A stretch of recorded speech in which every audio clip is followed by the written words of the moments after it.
Welcome to The Gas, the official podcast of American Cars and Racing and American Cars and Racing.com. I'm Gary Gastelou. This episode is brought to you by Carbotech Performance Brake Pads. Made in the USA in Concord, North Carolina, Carbotech offers competition-proven performance for your daily driven cars, trucks, and even SUVs. Visit ctbrakes.com or call 877-899-5024 for more information about Carbotech brakes. Brakes are very important, but here we like to keep our foot on the gas because this is the Gary and Alex show. And with me again, Alex Nunez, my co-host. I know I always give you the warmest welcome to the show. I feel so happy and welcomed every time you introduce me, Gary. So thank you so much. I appreciate the warmth. We needed an A. Adam and Alan didn't pick up the day we were casting for the show. So just take the win, okay? I'm happy to fill a role, Gary. Anytime. So gas pedal, brake pedal, clutch pedal. I'm not a very good, I can drive a stick. One thing I've never been good at is the heel toe braking, blipping the throttle. Is that something you could do? I feel like a chump, especially on the track. I've never really gotten the knack for that. I have never myself gotten quite the knack for it either. I have tried and I have managed to not, break anything in the trying. But there are many others who are better at it than I. Fortunately for us, many of the few remaining cars you can buy with a manual transmission have the new Rev Match feature where you just move the stick and it automatically blips. It's kind of like cheating, but I'm amazed at how well that works. Have you driven a car with that? I have, and it's kind of neat, like you said. Your Mustang does not have it. The It current does not. Mustangs do. And in fact, I didn't even realize this. The competition Mustang Dark Horse R has it, the one they use in the Mustang Challenge series. So I might want to check out that racing series one of these days. Because I'm a pretty good driver when I got the paddle shifters or the automatic. I'm just not good with the shifting. But you can buy your way in, Gary. That's the nice thing about that series. In fact, this reminds me, did I ever tell you about the time I drove a Formula One car? I don't believe that you have. Fair to say the coolest thing I've ever gotten to do in my career, at least. It was 1997 Arrows. It was Damon Hill's car. Some rich guy owned it. I guess he rented it out to people to get the thrill of driving a Formula One car. I don't remember the details. One thing I do remember, though, is that while that competed with a Yamaha V10, this guy was smart enough to swap in a Ford Cosworth DFV V8 because he knew it'd be a lot easier to get parts and maintenance for that motor. The Cosworth DFV, of course, a stalwart of Formula One in the 60s, 70s, and 80s. Ford continuing into the 1990s. Michael Schumacher got his first championship driving a Ford-powered car. Then it transitioned to the Jaguar branding. And in 2004, left the series. But as you know, Alex, what's happening next year? Ford is back in Formula One. Back in Formula One in a new collaboration with Red Bull to develop the Red Bull Ford powertrains.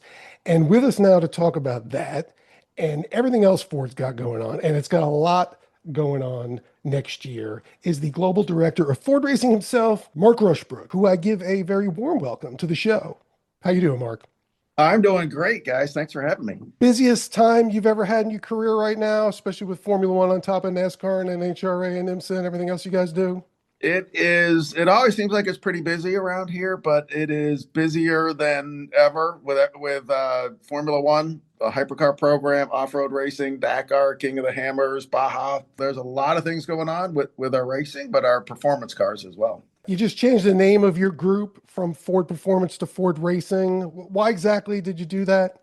Yeah, I mean, it's not just a name change. Yes, we did change our name, but it's really to signal the how we have refocused on racing as part of the fabric of our company, leaning into it more than we have ever before.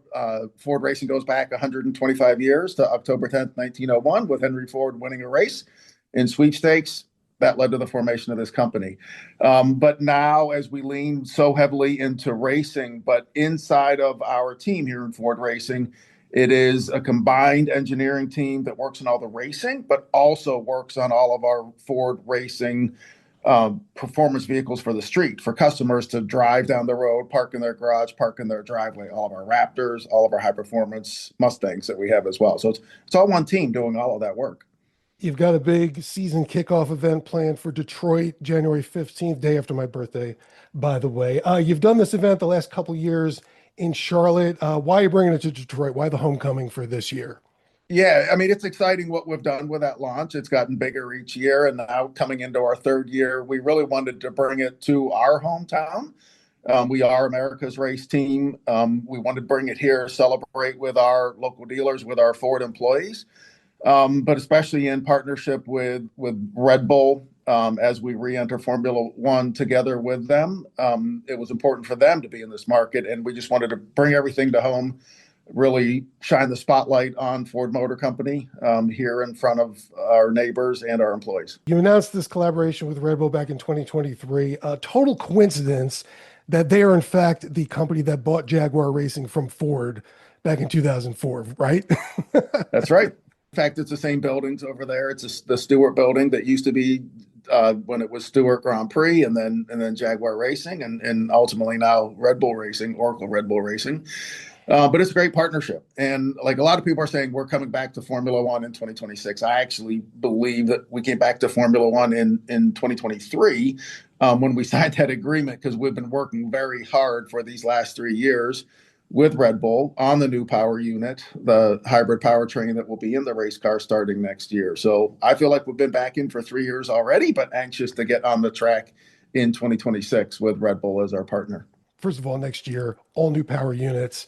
It's going to be 50-50 split between the internal combustion engine and the electric drive. It sounded like originally you were more focused on the electric side of things and the ECU, but your roles expanded since then, I think.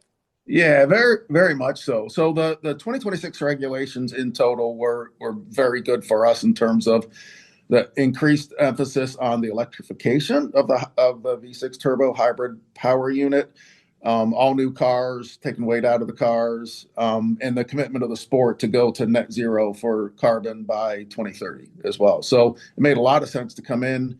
We looked at all the different ways of getting into Formula One. Partnering with Red Bull made the most sense for us, where we knew we could bring expertise to impact the performance on the track, but where we could also learn.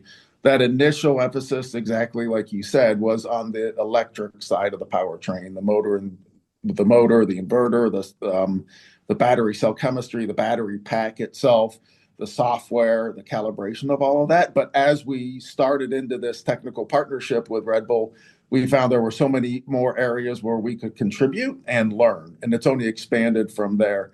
We're making a lot of parts through advanced manufacturing facilities that we have here in Southeast Michigan to make parts every day that are being shipped over to Milton Keynes for the development and testing, but also will be in the race cars for the racing. You'll also be supplying the RB racing team. A lot of people say Formula One is really engineers battling each other. Would you say this is the biggest engineering challenge you've been involved with? Um, Perhaps. I mean, they're all big and different in well, they've all got unique challenges, but the intensity of Formula One, the pace, all motorsports moves very quickly, but the pace at which Formula One moves is faster than any other racing series that we're in. The number of iterations that we've gone through with different designs on the parts is more than we go through on any other series. So it's always fast paced, but this is at another level. New power unit, new chassis next year as well. You don't really have a benchmark. If you dropped into the middle of a formula, you'd at least know what the bar was. You've got the rule book. You don't know what your competitors are working on. Is it as blind as that? Like, you're really not going to know how you stand until you get to that first test in February? You don't know until everybody hits the racetrack. Now we have a sense for it because, like you said, every team has a brand new car. Every power unit manufacturer, it's a brand new power unit. So everybody started with a clean sheet of paper. Now, many of the people had previous designs, but because this was the first time that Red Bull Ford have done our own power unit of anything close to this configuration, we were truly starting with a clean sheet of paper. But you look at what the rules allow, and you can estimate what is theoretically possible in terms of power from the combustion engine, from the combination of the electric and that combustion. So we think we know what's possible. We know where we are. We don't truly know where the competitors are. And the way the rules are written, none of the teams can go on the track with the 26 car or the 26 power unit until January 26th at Barcelona. So there's a lot of focus on that event, making sure we've got everything ready for that. But that's when we will start to see where everybody is. But it doesn't end there, right? Because there's that test January 26th for the full week. And then in February, there are the second test and the third test in Bahrain. And then a few weeks after that is the first race in Melbourne. So it's going to be where how does everybody hit the track in Barcelona? But then how quickly do you react to what you learn and continue to iterate your design as you go to racing just a month and a half later? Your friends at Cadillac also getting into Formula One next year. They're building their own chassis, and for the first couple of years, going to be Ferrari powertrain, power unit customers. No one expects them to be good next year because they're all new. They do. I don't think anybody else does. They probably have a lot less pressure than some other teams do. You're joining one of the most successful Formula One operations ever. Does that bring you more confidence or put more pressure on Ford because you're the new guy, and if they don't do well next year, everybody's going to blame you? Yeah, I think it's both, to be honest, right? Like for all the different racing series that we participate, we always look to partner with the best racing teams, organizations that are like-minded, similar to us, with a focus on technical strength, but the commitment to do whatever it takes to have a winning program, to be able to win races and win championships. So as we came into Formula One, we knew that Red Bull was that right partner as soon as we sat down for the very first discussion. So absolutely, that's an opportunity to partner with somebody like that, but it's also pressure that together Red Bull and Ford need to deliver on the track as well. We know it's an enormous challenge. We're not taking that lightly. We don't expect that we will automatically be at the front of the grid, but that's what we're committed to continue to work to make sure that we're there in contention to win races and championships. You mentioned the hypercar program. That's still kind of under wraps. That's for 2027. You'll be at Le Mans with that. Compare that to F1, though. Those things are kind of science projects as well, but are they as challenging as a Formula One car? It's a different challenge. It's a different pace. The approach that we're taking with hypercar is the LMDH formula, which allows us to work with one of the approved chassis suppliers. In this case, we're working with Orica. So the spine of the vehicle is already designed, but we are certainly working on the combustion engine to make that. It's going to be designed fully in-house at Ford, built in-house at Ford, all of our testing here inside of Ford. And then the body we're doing ourselves in terms of the aerodynamics work on it and the design studio styling that goes into it. So there's a lot of work that goes into it. Every detail matters. We'll homologate the car next year, be racing in 2027, and cannot wait to be on the grid for the overall win, competing for the overall win at Le Mans and through the full season of WEC. You guys are testing the Evo of the Mustang GT3 at Daytona this weekend. Anything that you wanted to or are able to share about the changes to that car as it takes to the track for the first time in this weekend's testing? Yeah, we love our Mustang GT3. We've been racing the current version for 2 years through 2024, 2025. We've had some great success with it, including the class win at the 24 Hours of Daytona in January earlier this year. But also campaigned successfully throughout Europe by HRT in many different series, participating in WEC as well. So we've had a lot of success with that car, but as with any race car, the more miles, the more laps you complete with it, there are things that we look at and say, well, we could have done that a little bit better. So in the Evo, it is an Evo. So it's not a major overhaul of the car, but it is continuing throughout many areas of the cars to make small incremental improvements. But they all add up to make the car in total quite a bit better for not just our factory team in IMSA, but also our customer race teams around the world. Very different from all this. You mentioned your off-road programs. You're going to be at the Baja 1000 this weekend, Dakar next year. Trucks, obviously big at Ford. And I'm thinking back to 2010 when the Ford Raptor showed up and really created the high performance off-road truck segment. Now you've got the F-150 Raptor, the Ranger Raptor, the Bronco Raptor. I'm sure there's more in the works. Does that almost play into your customer base more than the street racing does? Just you sell a lot of trucks. Yeah, we absolutely sell a lot of trucks, F-150s, F-Series in total, Super Duties.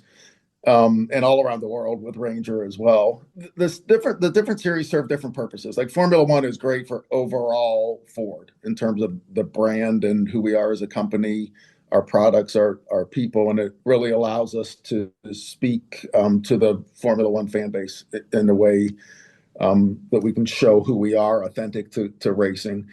But we sell a lot of Raptors, and they're a very profitable brand for us. But we make the Raptors better based upon what we do in the off-road racing. So we've got 4 Raptors that are going to start the Baja 1000, and looking forward to seeing how they do. In order to earn the right to use the name Raptor, you've got to be able to finish and win at Baja. And that's what we're going there again to do. So we get so much learning from those competing in those races that we're able to make the products. Every generation Raptor is better than the previous one based upon everything that we learned in racing. The big step that we took earlier this year was when we entered with a Raptor T1 Plus at Dakar, which is the biggest off-road race globally in terms of the length of it, the intensity of it, what is required from the vehicles, but also the people, the drivers, the co-drivers, the mechanics that are working straight for 15 or 16 days as those vehicles race across Saudi Arabia. But that has continued to elevate our global off-road racing and the Raptor brand. Have you thought about doing your own off-road racing series like the Mustang Challenge, but with Raptor products? We have certainly thought about it. Yes, it is a different customer base to race in off-road racing. Like we love our customer racing in sports car with Dark Horse R, the Mustang Challenge series, the Mustang Cup series, selling Mustang GT4, selling Mustang GT3s. As you look in the off-road racing space, absolutely there are customers there racing. But we've got to find what is the right product to bring there that customers will want to race and that will keep racing. And it could be a customer truck, maybe not a spec series. You mentioned at the Ford Racing kickoff event, we're going to be getting a sneak peek at a new Ford Racing production car. I know we'll have to wait until then to find out exactly what that is, but is this a version of something we're already familiar with, or are you blowing us away with something from left field? Well, you tell me once you see it on January 15th. But that's why we exist. And yes, we're here to race, but we've got to make sure that it makes sense as a business, that we're making our products better. That's what we intend to show on January 15th is a product that's been made better by the racing that we do. So that it's directly seen, felt, experienced by the customers in terms of what they buy and take home and put in their driveway and garage. All right, well, Mark, I really appreciate you fitting us in. Don't know how you did because you're definitely one of the busiest people in the automotive industry and in the racing scene. Thanks for joining us today. Looking forward to what's going on next year. Yeah, we're excited too. Can't wait. Thank you. Alex, how exciting is this? Ford and Cadillac in Formula One, Ford and Cadillac at Le Mans the year after that. I mean, this is just an American racing fan's dream. It's super cool. We'll start with the Formula One piece. Formula One piece is exciting because it's always exciting when you're going with a clean sheet. Despite differences in resources and what have you, there is a level of excitement there that comes with the level playing field because even sophisticated and experienced teams are going to be going in with a bunch of brand new stuff. And as we know, with brand new stuff, sometimes it doesn't work, sometimes it breaks. So I think what we're looking at next year is a potentially very exciting, at least the front half of the season. And then things tend to shake out. I mean, I think it's a fair expectation that McLaren's going to come in real hot. They have a ton of resources. They have their own wind tunnel. They have all of that good stuff, things that work in their favor. But Aston Martin has Adrian Newey. Yes. And Ford Performance or Ford Racing working with Red Bull, it's not like that. It's not amateur hour at any of these places. Even Cadillac is throwing tons of resources, a ton of experienced people at it. GM is one of the biggest engineering outfits in the world of all time. I mean, they're good at engineering. It's hard to imagine they're not going to show up with something solid. They'll show up with something solid, and I think that a lot of it is going to be a lot of learning. A Ferrari power unit customer team in the beginning. We all know that GM can build race engines um, quite effectively. So when they come with their own power unit, that's going to be interesting too. We're a few years off from that, from where we sit today. But like I said, super cool, really exciting. I'm looking forward to it. I'm looking forward to all these reveals too of all these new cars. Another twist next year, F1's moving to Apple for its US broadcast. Really hard to say how that's going to shake out as far as the audience is concerned. But aside from the performance side of things, do you think Ford and Cadillac have an opportunity to take over the fans in Formula One? I know it's a completely different situation, but the Garage 56 car going over to Le Mans, I just remember Right. people losing their minds with that. And I mean, this isn't that, but do you think they have a good opportunity to actually compete with Mercedes and McLaren and Ferrari on that level to win the hearts and minds of these F1 fans? Absolutely, they do. I know Cadillac, and I forget the guy's name who they hired. That's basically going to spearhead marketing there, but he is super creator focused. So there is, I think, they're going to go in, and it's not just Cadillac. I mean, the other established teams do this, but I think there's going to be a really sophisticated approach to using every available platform to reach fans and talk to them and sort of bring them in-house for the journey, especially with Cadillac. Cadillac is doing it all, everything in-house from scratch. So there's a lot of exciting storytelling. And I think that that is a sort of thing that just resonates with fans in general. Plus whatever you get, from the TV coverage. I'm not worried about that part of it at all. I mean, the backmarker teams all have fans too. Formula One it's a very technology focused series, obviously, but the personalities mean a lot. And speaking of Cadillac, Valtteri is very funny. Like that guy is always very funny. So with him and Checo, you have established fans anyway, and I think that Cadillac racing is going to be, and Cadillac F1 is going to be really sophisticated in terms of how they reach out to fans. Do you think this sells cars? And I know it's a Listen, little different because Cadillac's a luxury brand, it's Ford's the it. mainstream brand. I think the halo effect of Formula One is real.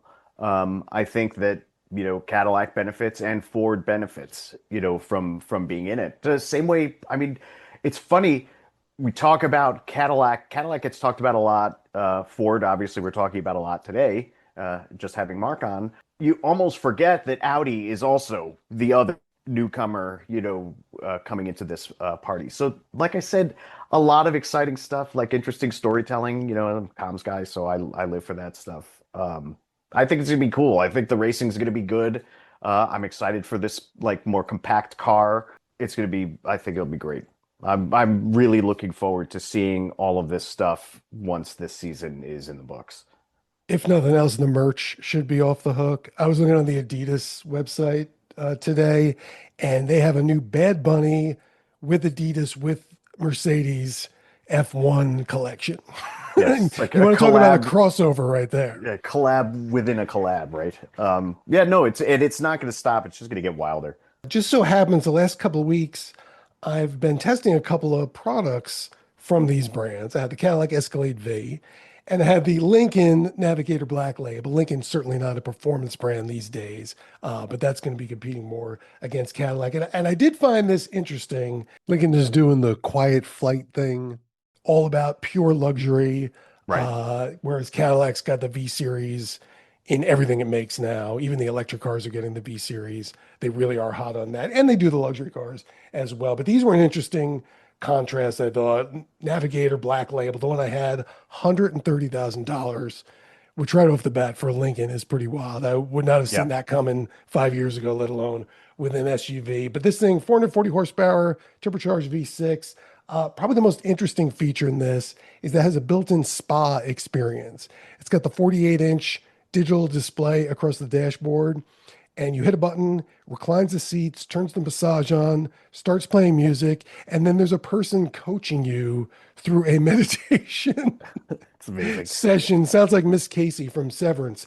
I'm not sure, like, that's the sort of thing I'm going to be using all of the time. But I guess they look at the technology they have available and say, well, let's try this. Maybe not. Maybe somebody will think this is cool when they buy the car. I don't know if they're going to use it every week. That's not my thing. I'm more about the visceral experience that the Escalade V provides. I will be directly upfront. I shamelessly love that car. That is one of my favorite cars, period. I was very fortunate to be working with Cadillac when they launched it.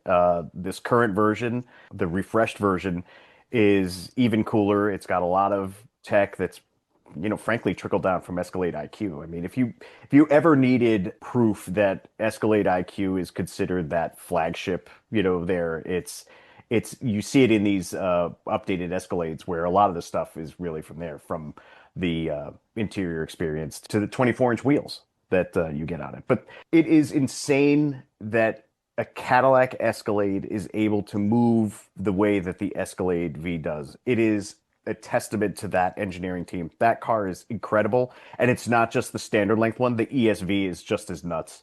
682 horsepower, supercharged V8, 0 to 60, 4.4 seconds. This is a 6,500 pound full-size truck, but they also packed all the luxury on there. You Yep. mentioned the IQ stuff. It's got the 55-inch digital display across the dashboard, four power doors. You swipe the control screen on the center console and you can open and close all of the doors. And it works pretty well. And you get used to it and you miss it when you give the car back.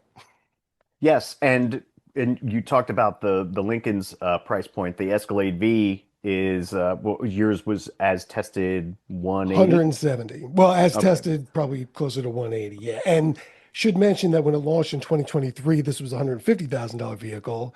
Now the base is 170, which tells me they sell a lot of these. They sell a ton of Escalades in general. I mean, average transaction price of the Escalade family is very high, just as a baseline thing. The Escalade V, if anything, they could charge more for it, if in my opinion. It's that good. It's so much fun. It's ridiculous. It makes no sense for that car in that size class to be as fun as it is. Yet here we are. It is. Going to be interesting to see if they do any F1 Escalade V crossover models that because they did do the Le Mans version of the CT5V sports sedan, which is also Mhm. as powerful as this and a lot of fun. But it'd be interesting to see if they leverage the F1 stuff into the SUV segment. I would expect them to leverage the F1 stuff into every single thing that it can be leveraged into. I mean, the this is a level of investment that is not insignificant, to put it, mildly. Committing to F1 means a lot, and when you make that commitment, you're going to try and you need to apply that. That halo effect only works if you apply it, and Escalade is, to me, still the halo vehicle for that whole brand, and so I wouldn't be surprised to see stuff trickling down there. I think what's great right now is that while this is a car show, we do talk so much about racing, not because we have to, but because there is so much American racing stuff going on. The Ram trucks in NASCAR, Ford and Cadillac in F1. Can it get any better? I don't know. No, it can't. There's a lot going on. It's easy to find somebody to root for, especially if you are a fan of the domestic automakers. You're not going to be able to throw a rock without hitting some series that is going to have something that's right up your alley. So, I mean, it's great. And as Mark said, we're going to see that branding and everything is going to, be represented in their street vehicles. And I think racing is great for everybody. It's great marketing for the brands, but a lot of times, when they're racing, there is a lot of incentive to create enthusiast vehicles. So that's great for everybody. Next season can't get here soon enough. Next week can't either. Our next episode. Looking forward to that. As always, Alex, thanks for joining me. And thanks again to Mark Rushbrook for taking time out of his globetrotting to be on the show.